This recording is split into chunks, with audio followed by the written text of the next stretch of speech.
21,000 tons of gold जो कि Indian house hold own करता है। अभी का समय हो या फिर पुराना समय, हर कोई गोल्ड पर बिलीव करता आया है और गोल्ड को एक अच्छा इन्वेस्टमेंट ऑप्शन माना जाता है। अभी के टाइम पर हम सब जानते हैं कि गोल्ड का प्राइस आसमान छू रहा है। हर किसी के माइंड में सिर्फ एक ही क्वेश्चन है कि क्या अभी गोल्ड में इन्वेस्ट किया जाए या फिर नहीं। क्या गोल्ड का प्राइस 1 लाख से भी पार जा सकता है और इसके पीछे का रीजन क्या है, तो इस वीडियो में मैं आपको सब बताऊंगी। इस वीडियो को पूरा जरूर देख लीजिएगा और आगे बढ़ने से पहले अगर आप हमारे चैनल पे न्यू हो तो चैनल को सब्सक्राइब करना, बेल आइकन को प्रेस करना, इस वीडियो को सभी के साथ शेयर करना बिल्कुल भी मत भूलना। अब सबसे पहले अगर मैं बात करूं इंडिया की, तो चाइना के बाद इंडिया सबसे बड़ा कंज्यूमर है ऑफ गोल्ड, जो कि काफी ज्यादा प्रीशियस मेटल है। अगर मैं बात करूं इंडिया में, तो अक्टूबर से लेकर दिसंबर तक का एक ऐसा टाइम पीरियड होता है जिसमें सबसे ज्यादा गोल्ड यूज किया जाता है या फिर गोल्ड खरीदा जाता है। अब ऐसा क्यों होता है? क्योंकि इसी टाइम पीरियड के बीच में ना इंडिया में सबसे ज्यादा शादियां होती हैं।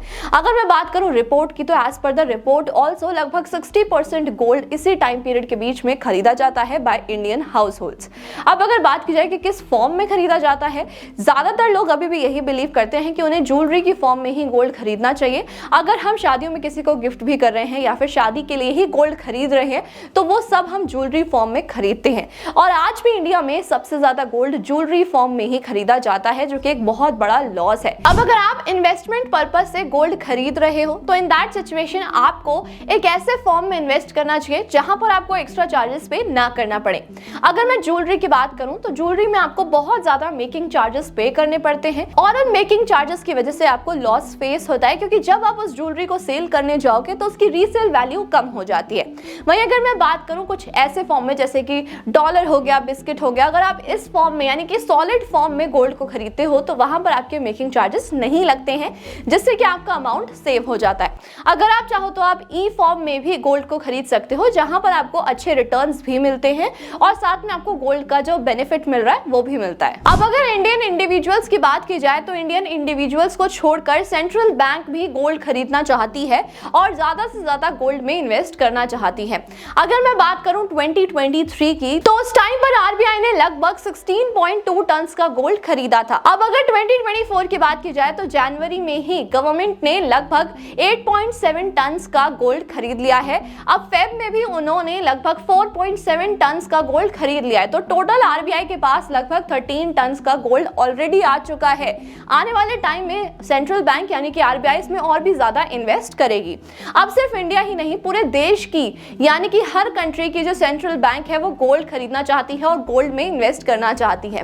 अब आपको मेरी स्क्रीन पर एक चार्ट दिख रहा होगा, जिसमें आपको दिख रहा होगा कि चाइना ने सबसे ज्यादा यानी कि चाइना की सेंट्रल बैंक ने सबसे ज्यादा गोल्ड खरीदा है और गोल्ड में इन्वेस्ट किया है। अब अगर मैं गोल्ड प्राइस की हाइक की बात करूं, तो उसके पीछे चाइना भी एक बहुत बड़ा रीजन है, जिसकी वजह से जो गोल्ड का प्राइस है ना वो इतनी ज्यादा ऊपर जा रहा है, क्योंकि चाइना ने ऑलरेडी बहुत ज्यादा डिमांड क्रिएट कर दी है गोल्ड को लेकर। अब चाइना ऐसा क्यों कर रहा है वो समझते हैं। चाइना का जो रियल एस्टेट सेक्टर है वो सबसे ज्यादा बुरी हालत में है और उनके बड़े बड़े प्लेयर्स की बात की जाए, जैसे कि एवरग्रांडे, उन्होंने भी बैंकरप्सी घोषित कर दी है, जिसकी वजह से उनका जो रियल एस्टेट सेक्टर है काफी बुरी तरीके से इंपैक्ट हो रहा है।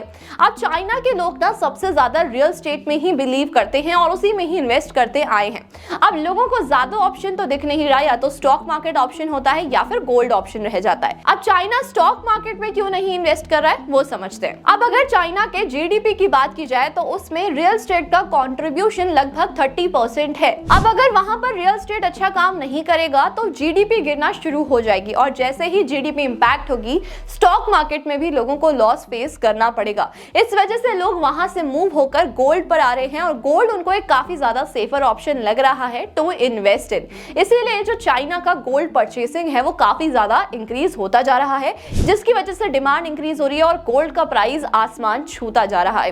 अब अगर बात की जाए दूसरे रीजन की, तो आपको चार्ट में पोलैंड भी दिखा होगा। पोलैंड भी काफी ज्यादा इन्वेस्ट कर रहा है इन गोल्ड। अब पोलैंड का तो एक बेसिक सा रीजन यही है कि वो रशिया और यूक्रेन के नेबर हैं। जियोपॉलिटिकल टेंशंस होने की वजह से वो अपना गोल्ड इन्वेस्टमेंट्स इंक्रीज कर रहे हैं कि कहीं ना कहीं उनको भी पता है कि कुछ में इंपैक्ट होता है, तो गोल्ड एक ऐसा ऑप्शन है जो उनकी जीडीपी या फिर उनकी इकोनॉमी को कंट्रोल कर सकता है। अब अगर इंडिया की बात की जाए, तो इंडिया में भी लोग या फिर सेंट्रल बैंक आरबीआई भी इसीलिए ही इन्वेस्ट करना चाहती है। जियोपॉलिटिकल टेंशंस के साथ साथ लोग और कंट्रीज इसमें डाइवर्सिफिकेशन के लिए भी भी इन्वेस्ट करते हैं। अब अगर ये डिसाइड करना है कि हमें गोल्ड में इन्वेस्ट करना चाहिए या फिर नहीं, तो हमें इसके रिटर्न्स जानना बहुत ज्यादा जरूरी है। अभी हो सकता है कि हमें ये लग रहा हो कि गोल्ड का प्राइस बहुत ऊपर जा रहा है तो हमें इन्वेस्ट कर लेना चाहिए, लेकिन जब तक आपको इसके रिटर्न्स ना पता हो तब तक आपको नहीं इन्वेस्ट करना चाहिए। स्पेशली अगर आप इन्वेस्ट कर रहे हो तो ज्वेलरी फॉर्म में नहीं करना चाहिए। अब हमें इसके रिटर्न्स कंपेयर करने हैं तो हम एक नॉर्मल इंडेक्स फंड जो कि निफ्टी 50 है उससे कंपेयर करेंगे। हम सब जानते हैं कि निफ्टी 50 लगभग 94-95 के पास आया था और अब तक उसे 29 ईयर्स हो चुके हैं। तो हम 29 ईयर्स के ही रिटर्न काउंट करेंगे कि अब तक निफ्टी 50 ने और गोल्ड ने कितना रिटर्न दिया है। अब सबसे पहले अगर निफ्टी 50 की बात की जाए तो जो वो फर्स्ट वैल्यू से आया था वो लगभग 1000 रुपीज थी और अभी के टाइम पर उसकी जो वैल्यू है वो 22,000 अप्रॉक्स है। तो अगर 29 ईयर्स का रिटर्न देखा जाए तो वो लगभग 11.33% का है। अब आ जाते हैं गोल्ड पर। गोल्ड जब अपने प्राइस पर आया था तो वो लगभग 4000 अप्रॉक्स था 29 ईयर्स पहले। अब अगर बात की जाए अभी के टाइम पर तो इसका प्राइस 75,000 भी क्रॉस कर चुका है। तो अगर इसका CAGR कैलकुलेट किया जाए तो वो है लगभग 10.39%। इससे हमें ये पता चलता है कि गोल्ड ने भी निफ्टी 50 को नेक टू नेक कंपटीशन दिया है और गोल्ड ने भी काफी अच्छे रिटर्न्स दिए हैं। अब अगर आप गोल्ड में इन्वेस्ट करना चाहते हो तो हम लास्ट 5 ईयर्स का भी रिटर्न देखते हैं। तो लास्ट 5 ईयर्स में ना गोल्ड ने अच्छा रिटर्न दिया है जो कि लगभग 15% का है। अब अगर क्वेश्चन यहाँ पर ये है कि क्या गोल्ड का प्राइस 1 लाख से ऊपर जा सकता है, तो यस, अगर गोल्ड इसी तरीके से 15% का रिटर्न देता रहता है आगे आने वाले 5 सालों के लिए तो सिर्फ 3 साल में ही गोल्ड का प्राइस 1 लाख से ऊपर पहुंच जाएगा। तो ये एक बिल्कुल अच्छा समय हो सकता है गोल्ड में इन्वेस्ट करने का।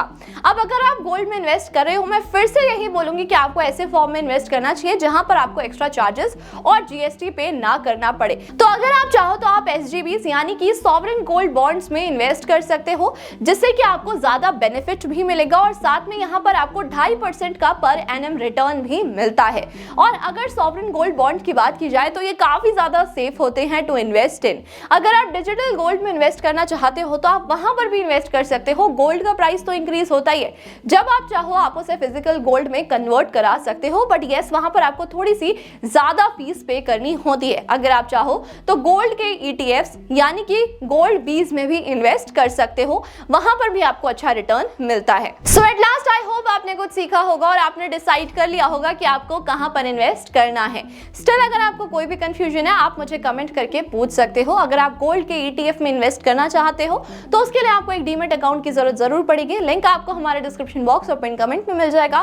फ्री में आप डीमेट अकाउंट ओपन करा सकते हो और उसमें इन्वेस्ट कर सकते हो। इस वीडियो को जितना हो सके उतना शेयर कर दीजिएगा ताकि हर कोई अवेयर होकर गोल्ड में इन्वेस्टमेंट स्टार्ट कर दे, क्योंकि इससे अच्छा ऑप्शन नहीं है, क्योंकि एक बहुत अच्छा ऑप्शन है इन्वेस्ट करने के लिए और एक सेफर ऑप्शन भी है। और ऐसे इंफॉर्मेटिव वीडियोस को देखने के लिए हमारे चैनल को सब्सक्राइब करना, बेल आइकन को प्रेस करना बिल्कुल भी मत भूलना। Thank you so much.